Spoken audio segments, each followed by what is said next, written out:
It was a rainy night in late October when Daniel found himself driving along the lonely highway that stretched endlessly across the Arizona desert.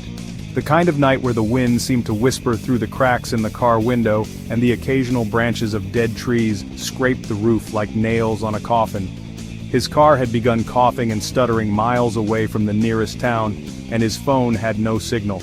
Anxiety had already begun to creep into his mind when, in the distance, a flickering neon sign appeared through the sheets of rain. Moonlight Motel vacancies. Relief and apprehension clashed in his chest as he steered toward the dimly lit parking lot. The building was old, the paint flaking off in long strips, the lot cracked and puddled with rainwater. A few cars sat abandoned near the edges, their rusted frames glowing faintly under the neon light.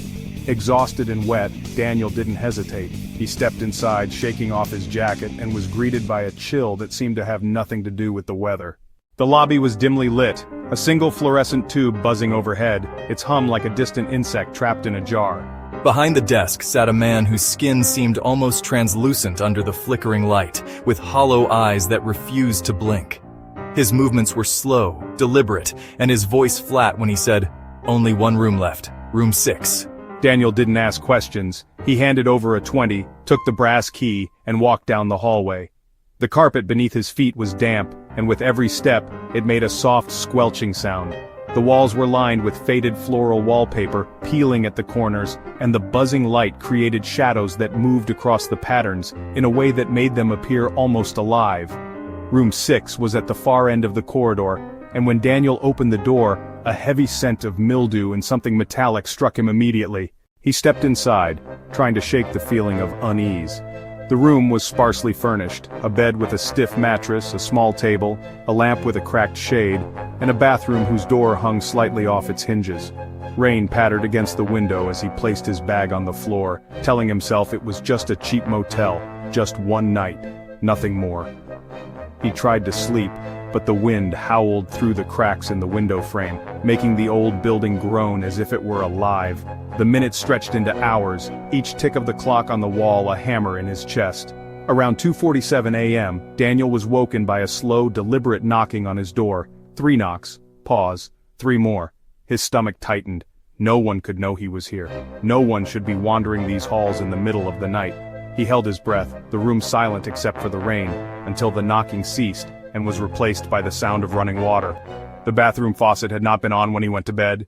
Heart pounding, Daniel rose and pushed the bathroom door open. The mirror was fogged as though someone had just stepped out of a hot shower. Across the glass, letters appeared as if traced by a wet finger. "Get out." A chill ran through him. His pulse thundered in his ears.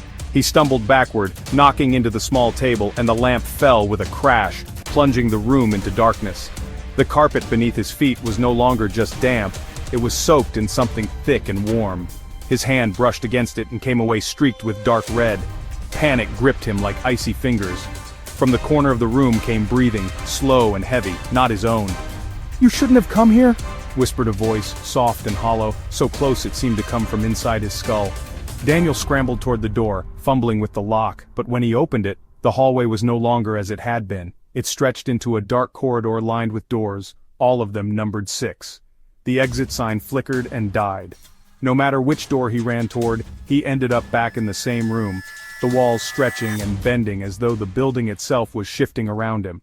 Desperate, Daniel backed into the corner, eyes straining in the blackness. That's when he saw the man from the front desk, standing in the far corner, smiling for the first time. His eyes, hollow and endless, bore into Daniel's soul. No one ever leaves room 6. Hours or perhaps days passed. Daniel could not tell the difference. The rain outside never stopped. He could hear the hum of the neon sign faintly through the walls, though it should have been miles away. The shadows seemed to breathe, stretching toward him, curling around the corners of the room, whispering names he didn't know. He tried screaming, pounding on the walls, breaking the furniture, but no sound escaped his lips. The room had become a living entity, feeding on fear, feeding on him. Every attempt to leave only brought him back to the same bed, the same mirror, the same damp carpet.